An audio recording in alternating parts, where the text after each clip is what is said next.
Salut à tous, c'est Mickaël, j'espère que vous allez bien. Aujourd'hui, j'ai envie de vous présenter plusieurs outils qui ressemblent à Shodan, Netlass ou à d'autres outils que je vous avais déjà présentés dans des précédentes vidéos. Je sais que c'est un sujet que vous aimez bien. En tout cas, ce sont des outils qui sont très utiles pour pouvoir parcourir le web, trouver des vulnérabilités sans pour autant faire du scan manuel.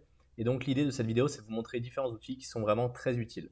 Si vous aimez la cybersécurité, je vous invite tout de suite à vous abonner à la chaîne YouTube parce que vous allez découvrir plein de nouvelles choses. Et si vous êtes débutant, je vous invite tout de suite à télécharger le guide qui est directement dans la description. Il est offert, donc allez vous servir. Le premier site que j'avais envie de vous montrer s'appelle Binary Edge. Alors vous êtes obligé de vous créer un compte dessus pour pouvoir l'utiliser, parce que sinon le nombre de requêtes que vous pouvez faire est vraiment trop limité. Alors ici, vous avez également différents filtres qui vous permettent d'aller faire des recherches. Alors par exemple, nous on va utiliser un des filtres qui est déjà prédéfini. Donc on va filtrer par pays France sur le port 443. Et ici, on va faire différentes recherches. Donc, on voit qu'en fait, la majorité des produits, ce sont du Nginx. On a beaucoup d'HTTP via de l'Apache. Là, c'est le pays France. Et après, on a les ASN qui sont ici. Par exemple, on peut prendre la première IP qui est là. Donc là, on a les différents ports. Donc, on voit qu'il a un port SSH qui est ouvert. On a du 443 avec les différentes informations. Donc, à chaque fois, on retrouve tous les éléments. Là, par exemple, on voit que sur la bannière, on est en OpenSSH 7.9 P1. Donc, on pourrait chercher des vulnérabilités typiquement liées à ça. On peut aller voir ici différentes informations. Par exemple, sur 5060, c'est tout ce qui est SIP, donc c'est tout ce qui est protocole de téléphonie. Donc ici, on a différentes options.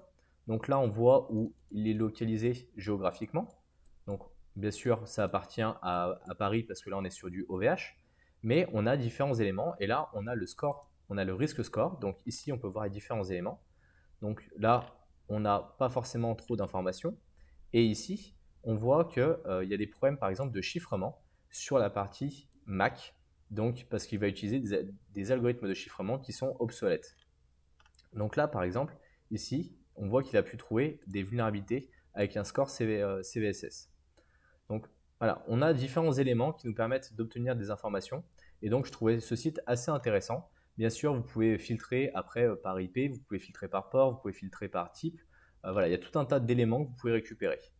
Après, ici, vous pouvez également filtrer, chose qu'il n'y a pas sur Shodan, sur différents protocoles en fonction des captures d'écran qu'il a pu récupérer. Par exemple, ici, si on clique sur cette capture d'écran, on a l'IP, on voit que c'est un compte qui est en administrateur et on voit que c'est un 2008 R2, donc potentiellement qu'il y a des vulnérabilités sur lesquelles on peut aller accéder. Donc il a un moteur en tout cas visuel qui est plus intéressant parce qu'il permet d'avoir accès à d'autres informations. Bien sûr, là par exemple, vous pouvez filtrer par RDP, vous pouvez filtrer par mobile. Donc là par exemple, on peut aller chercher. Donc vous pouvez mettre par exemple étoile et après chercher par mobile. Donc on a tout un tas d'informations et avec par exemple des comptes. Ici, on a une fuite d'informations sur le nom des comptes. Donc là, on peut voir que c'est des comptes qui sont plutôt en espagnol. Donc après, on pourra exploiter tout ça. Après, vous avez une partie data leak où vous pouvez chercher par exemple un email. Donc là, on fait test@gmail.com et il va nous donner différentes informations. Voilà, où on voit qu'il y a eu des fuites d'informations avec là par exemple en 2021 la fuite de l'email et du mot de passe. On voit que ça a fuité sur Parc Mobile, on voit qu'il y a Percentile. Donc voilà, on a tout un tas d'informations qui sont quand même assez récents sur lesquelles on peut savoir si ça a fuité ou non. Après, là, vous êtes une partie sur la partie torrent, mais qui n'est pas forcément très intéressante. Et après, vous pouvez chercher par exemple pour des sous-domaines. Donc là, par exemple, si on fait google.fr, donc là, on va faire rechercher et ici, il va nous trouver tout un tas de sous-domaines. Et donc, ça peut être vraiment très intéressant quand on fait du bug bounty pour aller chercher ni plus ni moins que des sites qui ne sont pas forcément exposés ou quand on fait du pen test et qu'on a par exemple ça comme autorisation, étoile.google.fr, et va se dire qu'on va pouvoir aller taper par exemple picasa.google.fr, news.google.fr, earth.google.fr, books.google.fr, CSE.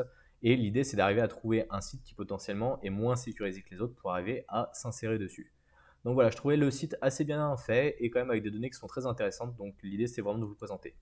Après, autre site par contre que vous devez connaître, c'est Fofa. Alors Fofa, il faut d'abord vous créer un compte. Le site est tout en chinois, donc il faut absolument utiliser la partie traducteur Google Translate.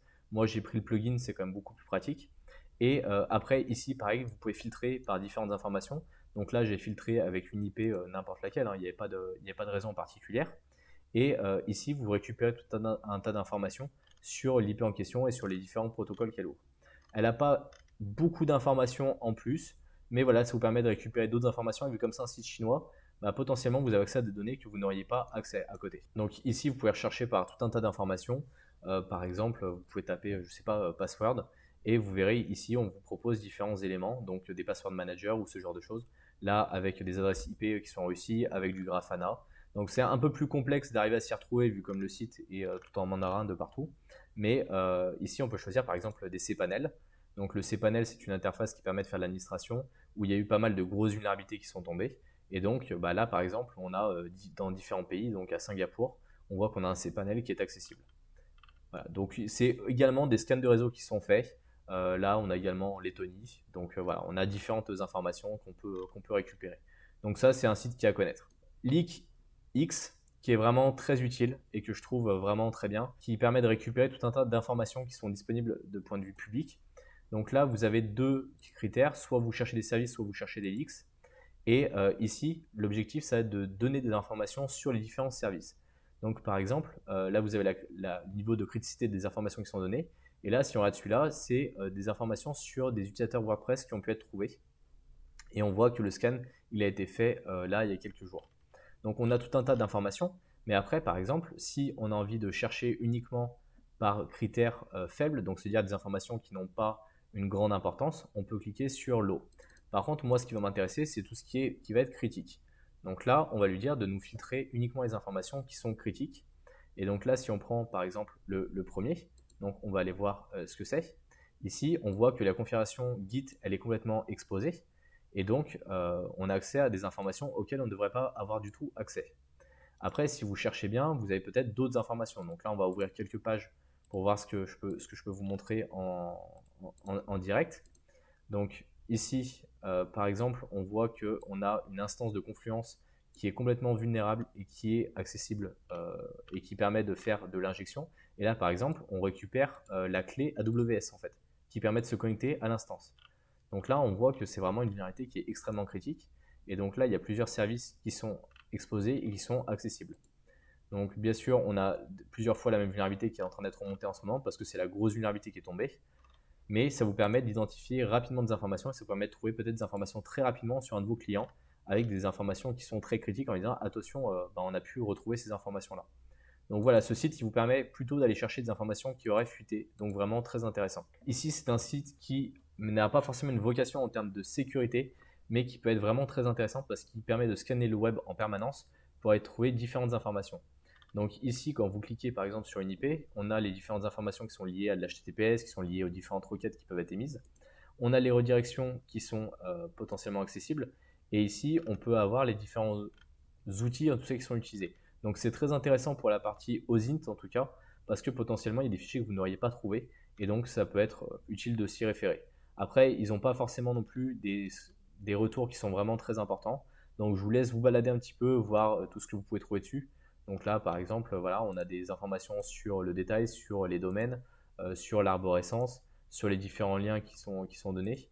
Ici, voilà, on a tout un tas de versions, par exemple, sur les différents outils qui sont utilisés sur du CSS, sur la partie CSS. On a des redirections, on a des liens également qui sont très intéressants en interne. Donc ça permet de récupérer différentes informations. Donc voilà, c'est plutôt sur la partie OSINT que ça peut vous être utile. Ensuite, vous avez également la possibilité en fait de chercher des morceaux de code. Régulièrement sur Internet, les développeurs postent des morceaux de code. Et donc ici, vous pouvez par exemple aller chercher un morceau de code qui contiendrait password est égal à admin. Et donc globalement, c'est tous les mots de passe qui sont hardcodés. Donc là, voilà, par exemple, on a les différentes informations. Donc là, on voit que sur twitch.tv, ils ont un composant qui s'appelle .admin. Donc ça vous permet de récupérer différentes informations. Donc ça, c'est plutôt, on va dire, du crawling qui est fait automatiquement. Vous avez des gros sites, vous avez des petits sites. Donc après, c'est à vous de voir ce qui vous convient le mieux. Mais des fois, pour trouver certains mots-clés, en tout cas sur certains sites, ça peut être vraiment très pratique. Et donc à utiliser également dans vos phases d'OSINT. Un site qui est assez intéressant qui s'appelle Full Hunt et qui vous permet de faire un petit peu comme peut faire Shodan par exemple. Mais ici, on va spécifier par exemple un domaine en particulier. Donc on va faire domaine-kaspersky.com. Ici, vous avez différents assets qui ont pu être identifiés. Donc là, on peut cliquer dessus pour récupérer différents éléments. Donc on voit qu'on a les NS, on voit qu'on a les différents ports qui sont ouverts, 443 et le port 80, avec les différentes entêtes. Ensuite, il faut bien sûr souscrire à un abonnement si vous voulez avoir plus de détails et plus d'infos. Mais ça vous permet toujours de compléter et de vous dire peut-être que eux ils ont scanné des choses que les autres n'auraient pas scanné. Et donc ça peut être très intéressant de ce niveau-là. un logiciel que vous devez installer, parce que ce n'est pas un site en ligne en tout cas pour le faire, qui est Ivre. C'est un logiciel qui permet de faire la même chose que font tous ces sites-là. Donc c'est-à-dire qu'il va vous permettre d'aller scanner l'intégralité d'Internet au fur et à mesure du temps via différents outils, que ce soit Nmap, Mascan, Zgrab, ZDNS ou Zik. Et donc ça vous permettra de faire vos propres graphiques et de récupérer vos propres informations. Donc ça permet également de faire des gros schémas comme ça pour aller identifier les différents flows. Alors c'est un outil bien sûr qu'il faut faire, avec lequel il faut faire vraiment très attention parce que vous allez scanner des grandes portions. Donc il faut avoir également les autorisations et ce genre de choses. Donc je vous déconseille d'installer chez vous, sauf pour vous scanner en interne et pour avoir un peu un avis et un ordre d'idée. Mais globalement c'est vraiment fait plutôt pour scanner Internet. Donc j'espère en tout cas que vous avez aimé cette vidéo, que vous ne connaissiez pas forcément ces outils. Dites-moi en commentaire si vous, il y a des outils que vous connaissez, que vous avez envie de présenter à d'autres personnes. Et pensez à mettre un pouce bleu, abonnez-vous à la chaîne YouTube et on se retrouve dans une prochaine vidéo. Salut!